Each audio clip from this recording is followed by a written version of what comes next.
Here we go. Do.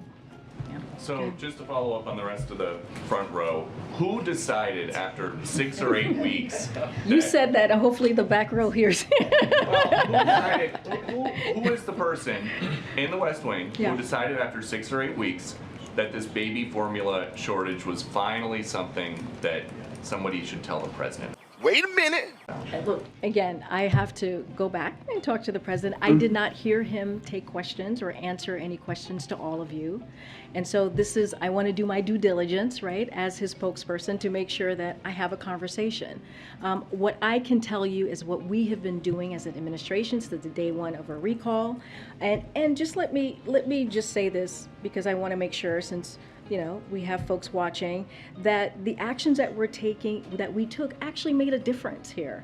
DPA is allowing manufacturers to reliably plan for scaling production. In the case of Abbott and their suppliers, an increase of 25%, they can be manufacturing at 100% capacity. Likewise, Rickett plans to expand production by 40%.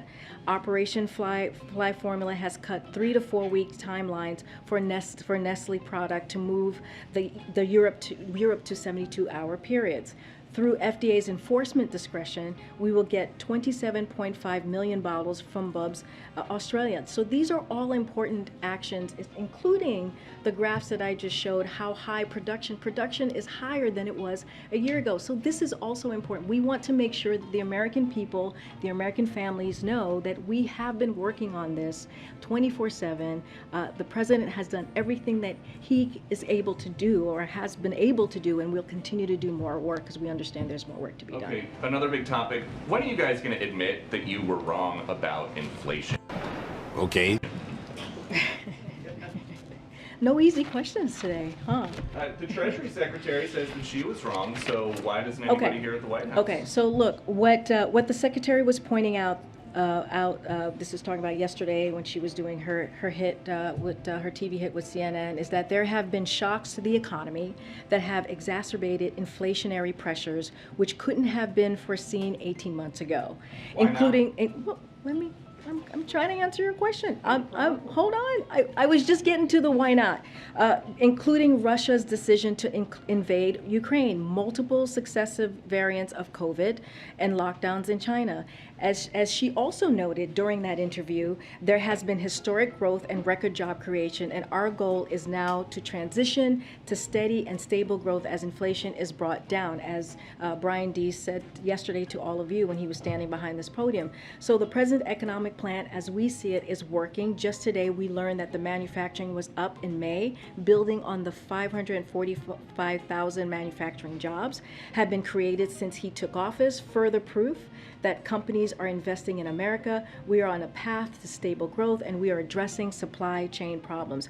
Our plan to tackle inflation, lower costs, reduces the deficit, and respects the FDA's independence. It's the best way for us to achieve sustainable and durable economic growth. So that's how we're doing, the work that we're doing every day to make sure that we attack lower costs, higher costs. Just that I understand, the Treasury Secretary says that she was wrong, but the White House was not wrong about inflation. Here's the thing: we have achieved a. First of all, I explained to you what she was trying to say, so I just laid that out. So those are your words, not my words. I just laid out what she was trying to say and tried to explain in fullness her part in her answer.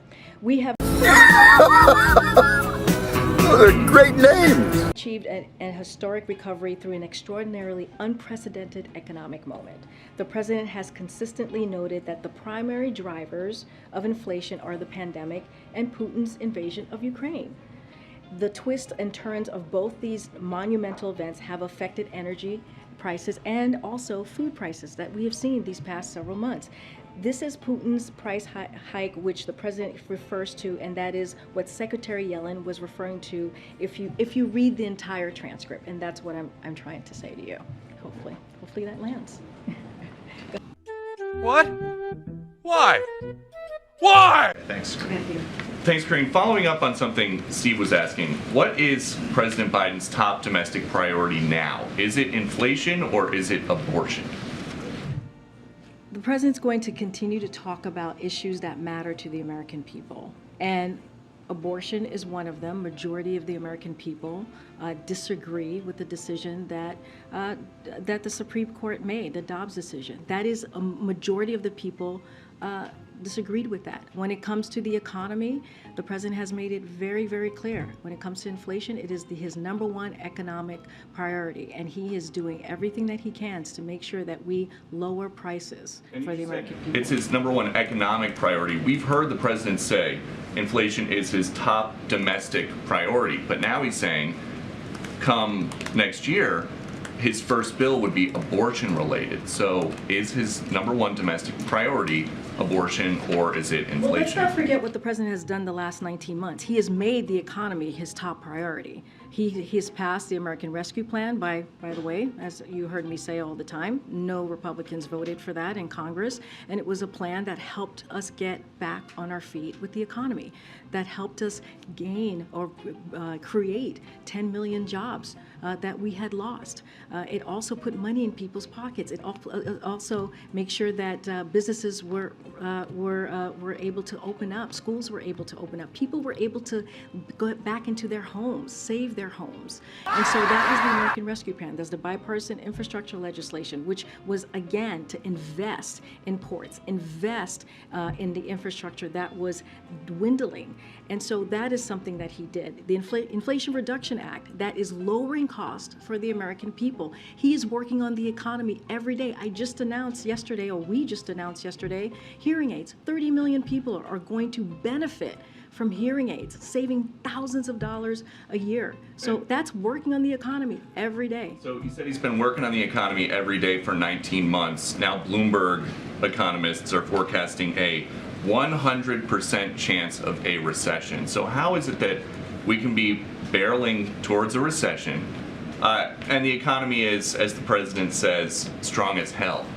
So here's the thing about the economy, and I've said this many times. You've heard this from Secretary Yellen. You've heard this from Brian Deese, who runs our Economic Council, is that what we are seeing right now is the job market is strong. The labor force is strong. And that is not what we see usually before a recession. And so and a lot of that is because of the work that this president has done. We are seeing an economy that is resilient.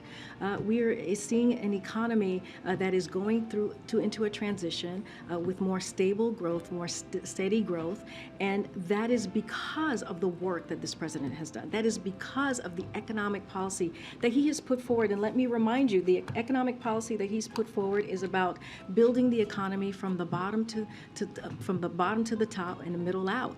And that is so important because it means that we leave no one behind. It means that there's equity at everything that he puts forward. And so again, you're going to hear from the president about gas prices. That's, again, trying to make sure that we continue to keep prices low for the American people. Last one, just if President Biden keeps going to the petroleum reserves when there are energy problems, is he giving up on his campaign pledge to end fossil fuel? So I want to be very clear on that piece. There is no shortage of opportunity or incentive for oil companies to ramp up production. We've made that clear.